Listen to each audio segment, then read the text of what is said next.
This is a great question, and it's a frequently asked question. I have dealt with this often for a long time. And maybe with a bit of a smile, I want to say the answer to that question is yes and no.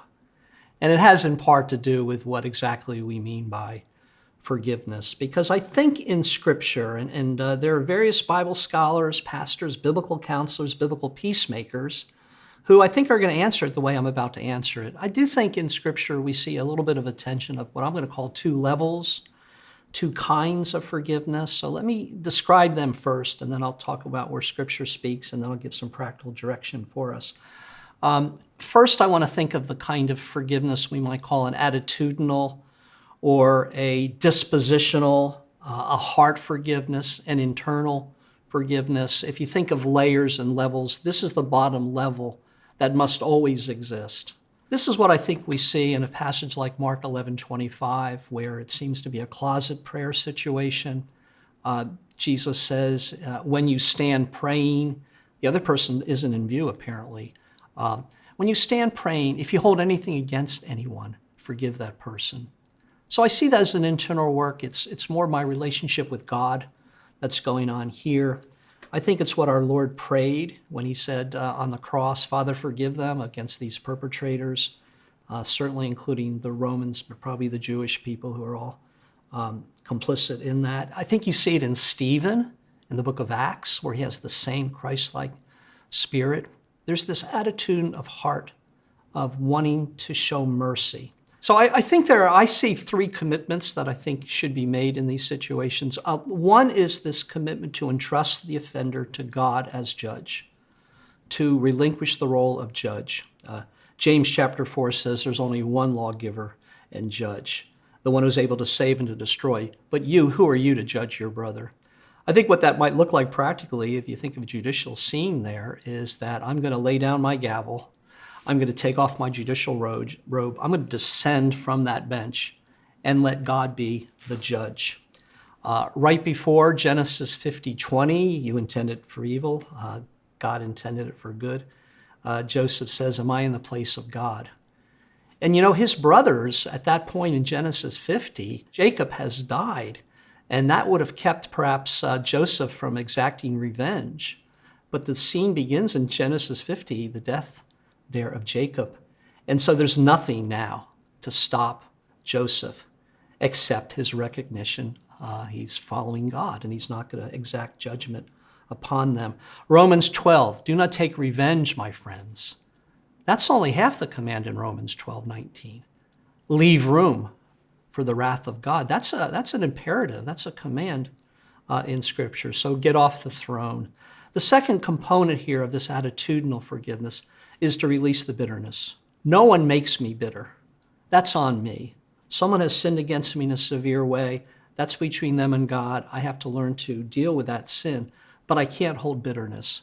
And so Paul comes to us. He talks in Ephesians 4:30 about grieving the Spirit of God, but in verse 30, he doesn't tell us how we might grieve the Spirit of God. What he does tell us is in the next verse, get rid of all bitterness, rage, and anger, and he lists 6 different words. We're called to get rid of that, and instead we're to forgive, and that's verse 32. I think the third component of a commitment then, and this attitudinal or heart forgiveness, is going to be a willingness to reconcile if there is repentance, if the person is willing to reconcile that relationship. So that's kind of the first level, we might call it.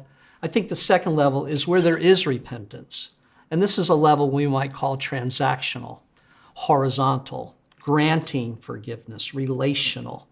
And this is between me and the offender. The Lord and I have already worked on that level 1. So here I want to try to reconcile that relationship. And here you see a passage, for example, like in Luke 17, Jesus says, if your brother sins, and we might expect him at that point to say, forgive him. But actually he says, if your brother sins, rebuke him. And if he repents. And now you have a conditionality introduced here, the condition of repentance here. And he says, if he repents, then forgive him. I even think of the cross here, where, as I said before, Jesus prays for the Lord to forgive these perpetrators. You come to Acts chapter 2, same writer, Luke. I think he then describes how forgiveness comes to pass, but it's conditioned on repentance. So this is conditional forgiveness.